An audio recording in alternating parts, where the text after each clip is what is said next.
কিছু কিছু পাবলিকের মনে হয় যে আমার হয়তো কোনো কাজ নেই, সপ্তাহে মনে হয় আমি 4 দিন ঘুরেই বেড়াই। আর কিছু কিছু পাবলিক মনে করে আমার পার্টনার কতটা ভালো, আমি কতটা লাকি যে আমি যখনই আমার পার্টনারকে যেটা বলি সেটাই করে, আর যখনই যেখানে যাওয়ার থাকে আমি সেখানে ওকে নিয়ে না, মানে আমাকে সে নিয়ে যায়। কপাল লাগে দোস্ত, কপাল। একটাই তো জীবন, কখন আর ঘুরবো তোমরাই বলো, কখন আর শপিং করবো? হয়তো ইচ্ছাটা থাকবে, বয়সটা কি আর সব সময় এইরকমই থাকবে? তো আমরা সেদিন গিয়েছিলাম বাজার কলকাতা এবং টপ ফ্লোরে গিয়েছিলাম, যেখানে হয়তো আমি খুব কমেই যাই। আর ওখানে দেখলাম 99 অনওয়ার্ডসে পাপোস মিলছে, আর তার সাথে 99-এ এত সুন্দর সুন্দর ফ্রেগ্রেন্স পাওয়া যাচ্ছে, অসম্ভব সুন্দর। আর গ্রাউন্ড ফ্লোরে কিছু কুর্তি দেখছিলাম, ভাবলাম উইন্টার কালেকশনে ভালো ভালো কুর্তি হয়তো এসছে, ভালো এসছে, বাট আমার মনের মতো একটাও হলো না। তারপর গেলাম ওয়ান পিসের দিকে, ওয়ান পিসগুলোও ভালো ছিল। সামনে আবার বার্থডে আসছে, ভাবলাম একটা নেব।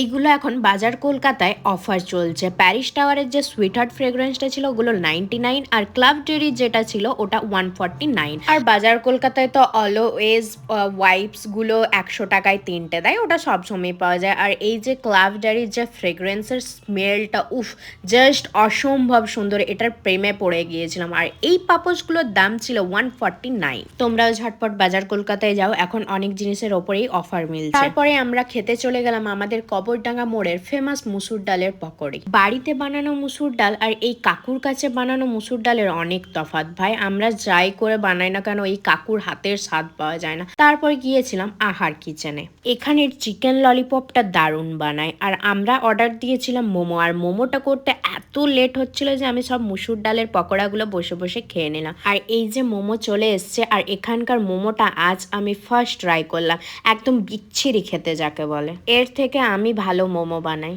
আর স্যুপটার থেকে কি রকম একটা আষ্টে গন্ধ আসছিল, আর আমি ওদেরকে বলছিলাম যে আমাকে যদি ফুড ব্লগ করতে দেওয়া হয় আর এখানকার যদি রিভিউ দেওয়া হয়, আমি একদম বিচ্ছিরি বিচ্ছিরি রিভিউ দেব।